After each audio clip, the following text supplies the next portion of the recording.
What if the memories we carry are not just echoes of the past, but living moments that continue to shape how we feel, how we laugh, and how we remember the people who once filled our lives with light? Stay with this story until the very end, because what you are about to hear is not just a recollection. It is a journey through moments so vivid and meaningful that they will stay with you long after the story is over, and you may find yourself seeing memories in a completely different way. It begins quietly. No stage lights, no loud announcements, just a calm setting where Xie Fei sits with a gentle expression, her eyes reflecting something deeper than words. There's a pause before she speaks, not because she does not know what to say, but because there is so much to say that choosing where to begin feels almost impossible. And then she smiles. Not a wide smile, not one meant to entertain, but something soft, something real, something that carries both warmth and nostalgia. It is the kind of smile that tells you the story is not going to be simple, but it is going to be meaningful.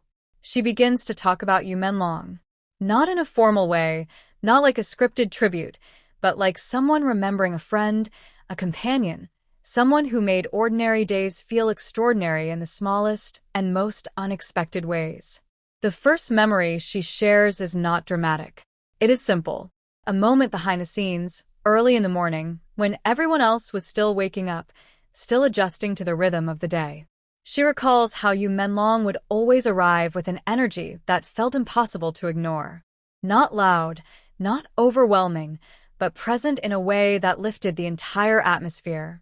She laughs as she describes how he would greet everyone, sometimes with playful exaggeration, sometimes with quiet humor, but always with a sincerity that made people feel seen. It was not something he had to do. It was just who he was. And then she shares something unexpected. A story about a day when everything seemed to go wrong. The schedule was tight, the pressure was high, and the mood on set had become tense. People were focused, serious, trying to keep everything on track. It was the kind of day where even small mistakes felt heavy. But in the middle of that tension, Yu Menlong did something no one expected. He started joking. Not in a disruptive way, not in a way that ignored the situation, but in a way that gently shifted it. He turned a small mistake into something light, something that made people pause and laugh instead of stress.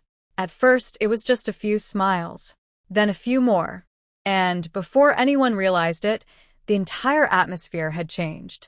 What had been a difficult day became something manageable, something human again. And that is what she remembers most. Not just the joke itself, but the way he understood exactly when people needed to breathe, when they needed to be reminded that things did not always have to feel so heavy. As she continues, her voice softens. She talks about the quiet moments, the ones that never make it into headlines or highlights, the ones that exist between scenes, between conversations, between the busy movement of daily life. She remembers how he would sit and listen, truly listen.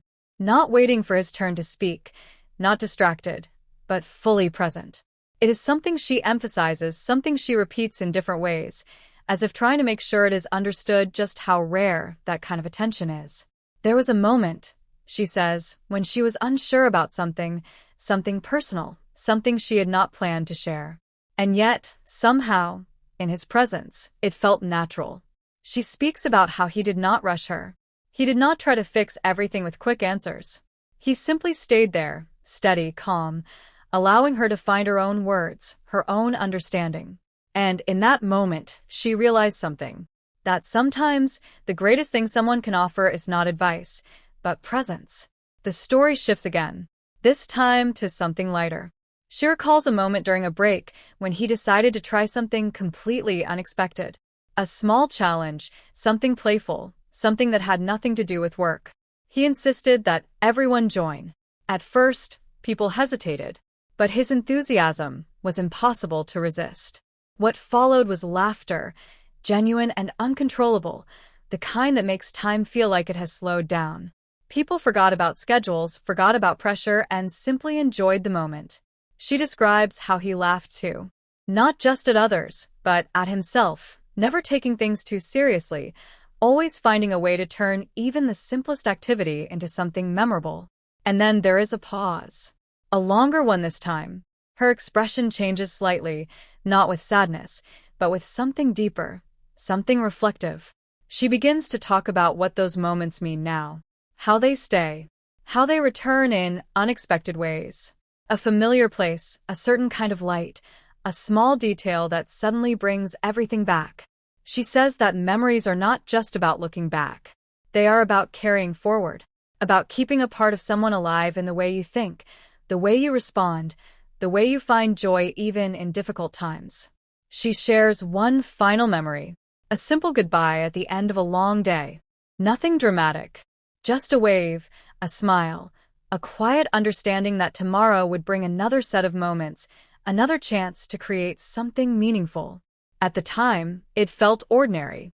Now it feels unforgettable, because sometimes it is the simplest moments that hold the most meaning.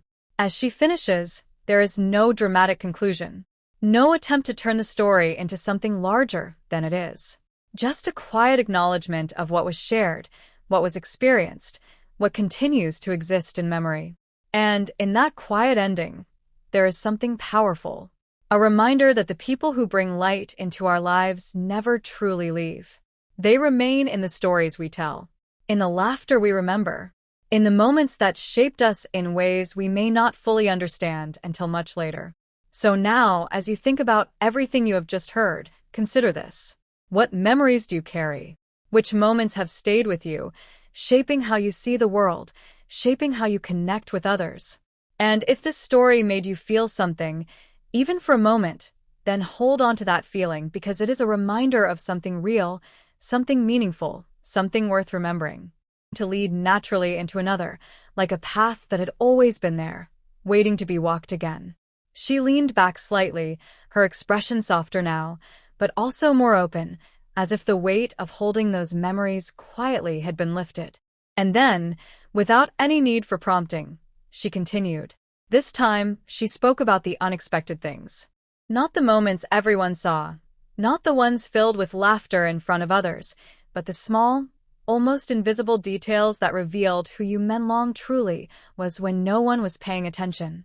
She remembered how he would notice the smallest changes. If someone seemed quieter than usual, he would not ask directly in front of others. Instead, he would wait, find a moment when it was just the two of them, and then gently check in, as if he understood that some feelings needed space before they could be shared. It was not something he announced. It was simply something he did.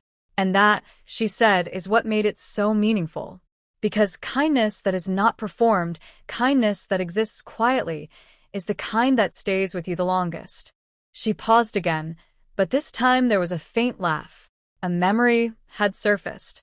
She described a day when everything seemed perfectly normal until suddenly it was not. There had been a misunderstanding on set, something small that somehow turned into a moment of confusion. People were unsure of what to say, unsure of how to react. And then, as always, he stepped in. Not with authority, not with seriousness, but with humor. He exaggerated the situation just enough to make it impossible not to smile. He turned the confusion into something almost theatrical, something that allowed everyone to step back and see how small it really was. Within minutes, the tension dissolved, and what remained was laughter. Real, shared laughter that brought everyone back to the same place again. She shook her head slightly as she told the story, as if even now she could not quite believe how easily he had the ability to change the mood of an entire room. But then her voice softened once more. Because not all memories were light. Some were quiet in a different way. She spoke about moments at the end of long days, when the noise faded and the energy settled. Times when people were too tired to speak much, when silence filled the space naturally. Those were the moments, she said, when you could see another side of him. Calm, thoughtful, present in a way that did not require words. She remembered sitting nearby, not talking, not needing to, just sharing the same space. And even in that silence, there was comfort. A sense that nothing needed to be said for the moment to matter. That kind of presence, she explained, is rare. And once you experience it, you never forget it. The story shifted again, this time to something that felt almost surreal. She described a moment that, at the time, seemed insignificant. A simple conversation about the future. Not detailed, not planned, just a passing thought shared between two people who were not trying to define anything, just imagining possibilities. She recalled how he spoke about living in a way that allowed room for joy, for connection, for moments that could not be predicted. At the time, it sounded like a simple idea. Now, it felt like something much deeper. Something that echoed through every memory she had just shared. Because that is exactly how he lived. Not focused only on big moments, but fully present in the small ones. Not waiting for something extraordinary, but creating meaning in what already existed. And then came the moment that changed the tone completely. She stopped speaking for a few seconds. Not because she did not know what to say, but because what came next mattered more than everything before it. When she finally continued, her voice carried a quiet strength. She spoke about what remains, about how memories are not just something you revisit, but something that becomes part of you. How the way you laugh, the way you respond to others, even the way you see certain moments can be shaped by someone who is no longer physically there. She shared that sometimes she still finds herself reacting the way he would, finding humor in unexpected places, choosing calm instead of tension, taking a moment to really listen instead of rushing to respond. And in those moments, it feels like he is still there, not in a way that brings sadness, but in a way that brings warmth. A continuation rather than an ending. The room felt quieter now, not heavy, but reflective. As if everyone listening had begun to connect those memories to their own experiences, their own moments, their own people. And then, she shared one final story. A memory she had never spoken about before. It was from a day that started like any other. Nothing special, nothing planned, but something about it stayed with her. They had been walking, not in a rush, not heading anywhere important, just moving through a moment that did not seem significant at the time. He said something simple. Something about appreciating the present. About how easy it is to overlook what is right in front of you while thinking about what comes next. At the time, she had nodded, understanding it on a surface level. But now, she understood it completely. Because that moment, that simple walk, had become one of the memories she held onto the most. Not because of what happened, but because of how it felt. And that is where the story finds its ending. Not in a single dramatic moment. Not in something that can be easily defined. But in a collection of memories that continue to live on. Through laughter. Through quiet understanding. Through the way one person can leave a lasting impact without ever needing to say anything extraordinary. So now, as you step back from the story, think about what stays with you. The moments that felt small at the time but became meaningful later. The people who shaped how you see the world, even in the simplest ways. Because those are the stories that never truly end. They continue in ways you may not always notice, but always feel. And maybe that is the most powerful kind of memory of all.